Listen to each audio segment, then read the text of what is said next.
What's going on, guys? Welcome back, E4. Today we're all about upper back bias. Last episode we went through biasing the lats and hand positions, which exercises to pick in regards to whether we're going to bias the lat or the upper back. So today we will look at upper back training, driving the elbows out and round, and making sure that you're able to pick exercises that suit a lat or upper back bias movement. So the machine that I'm on today is a front-loaded dual row. If we were to pick a lat bias movement on this one, we would obviously have to pick this neutral grip position. Now, the one thing to be mindful of if you're picking a lat bias movement on this one is opting for a single hand position. When we use two hands on this machine, what will happen is as I drive back, obviously elbows down and in for lat bias, but as I drive my elbows down and in, this machine wants to abduct my arms. My arms want to come away.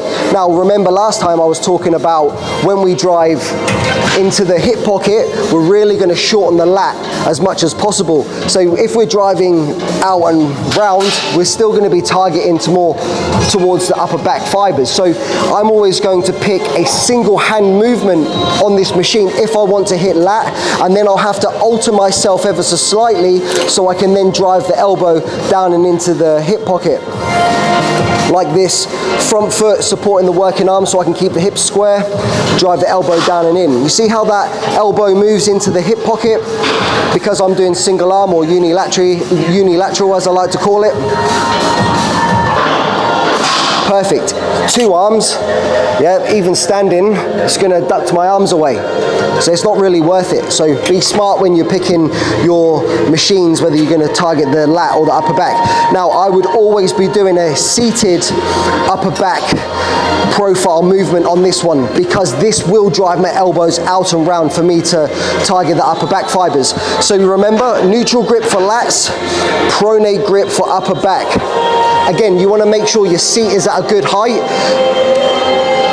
I've already set the seat up, so this is a perfect height for me. Chest into the pad, rib cage tucked in, neutral spine, and as I drive back, my elbows are going to be forced out and round because of the way this machine is, the way this machine is built, which is perfect. So fully lengthen the muscles, pause, drive in, squeeze. This machine is perfect for upper back. If we're picking a high cable pull down, that we can choose D handles or a wide bar. If a wide bar, it's going to be fixed. A wide bar, we're always going to be prioritizing upper back because the hand grip is dictating the elbow path, so it's a pronate grip.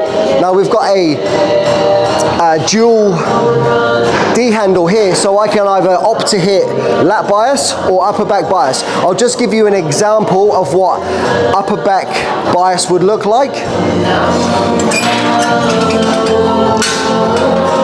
Tucking myself into the seat nice and tight, making sure my rib cage is dropped down, core's nice and engaged. My shoulders aren't protract too much. My scaps are in a neutral position. And then I'm just going to drive my elbows out and round, contract the back muscles as hard as I can. Nice, slow, eccentric on the way out, pause, and drive back down and squeeze. You see how I'm able to lean back ever slightly so I can allow for that cable pull at the top to marry up where my hand positions are and then allow for my line of pull and elbow path to be in the right direction.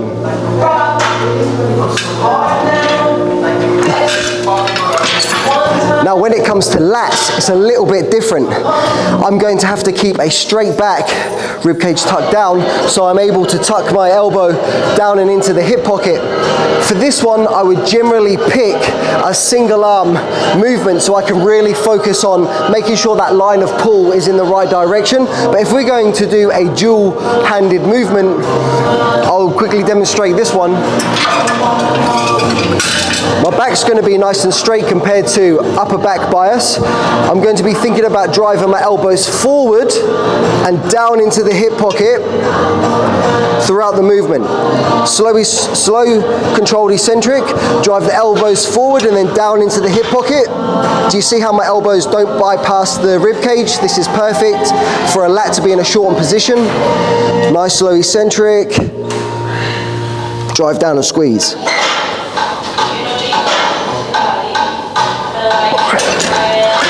Now if I do a single arm, I'm able to really position my body in a good place to get that perfect line of pull. See how I'm slightly turned my body away to the pulling stack, so I'm able to then allow that line of pull. Remember, the lat inserts into the humerus bone, so if I can stretch my lat and rotate my body towards that line of pull, my lat is going to flare around the rib cage while it's in a stretch position, so I'm then able to then drive the elbow down into the hip pocket.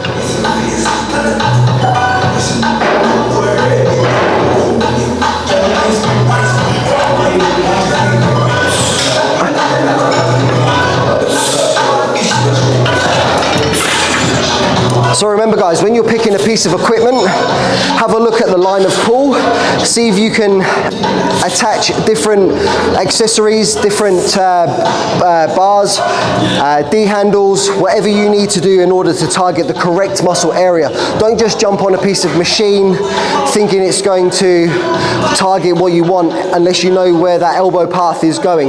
Remember, pronate generally dictates the elbow path to hit the upper back fibers.